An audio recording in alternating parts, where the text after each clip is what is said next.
சென்னை திரைப்படத்தில் இருக்கக்கூடிய இது மெக்கானிக் ஷாப் தாங்க வந்திருக்கும். ஒரு 10 years ஓல்டு ஹோண்டால சிபி ட்ரிகர். இது வந்து ஃபுல்லாக ஸ்டாக்காக ரெஸ்டோர் ஆயிருக்கு. இந்த பைக் பார்த்தீங்கன்னா ஒரு கேஜிஎஃப் ஸ்டைலில் ஃபுல்லாக கஸ்டமைஸ் பண்ணி ரெடி பண்ணியிருக்காங்க. உங்களுக்கு ஹேண்டில் பார் சேஞ்ச் பண்ணியிருக்காங்க, ஸ்பீடோமீட்டர் சேஞ்ச் பண்ணியிருக்காங்க.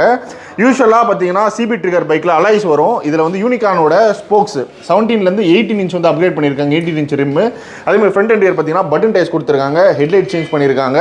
ஸோ எக்ஸாஸ்ட் மாற்றிருக்காங்க. இந்த ஃப்ரேம் பார்த்தீங்கன்னா கட் பண்ணி ஒரு ஸ்ட்ரெயிட் சீட் போட்டிருக்காங்க. ரியர் உங்களுக்கு டயர் அக்கரு, உங்களுக்கு சேர் அடிக்காமல் இருக்கிறதுக்கு நம்பர் பிளேட் வந்து கீழே எடுத்துகிட்டு வந்திருக்காங்க. இந்த மாதிரி உங்களுக்கு ஒரு கஸ்டமைஸ் பண்ணி ரெடி பண்ணோம் அப்படின்னா இது வந்து ஃபுல்லாக ரெஸ்டோர் ஆயிருக்கு. ஒரு பைக் பார்த்தீங்கன்னா ஸ்டாக்காக ரெஸ்டோர் ஆயிருக்கு. இது வந்து ஃபுல்லாக கஸ்டமருக்கு ஏற்ற மாதிரி ஃபுல்லாக கஸ்டமைஸ் பண்ணி ரெடி பண்ணியிருக்காங்க. ஒரு ஜஸ்ட் ஒரு 1.5 மாதத்தில் 45 daysல 60,000 ரூபாய் பட்ஜெட்டில் இந்த ஹோண்டாவில் சிபி ட்ரிகர் பைக் வந்து ரெடி பண்ணியிருக்காங்க. ஆல்ரெடி இவங்க ரெடி பண்ண ஸ்ப்ளெண்டர் நம்ம பார்த்துருப்போம் இந்த மாதிரி கஸ்டமைஸ் பண்ணேன். ஸோ உங்ககிட்ட எந்த வெஹிக்கலாக இருந்தாலும் சரி ஒரு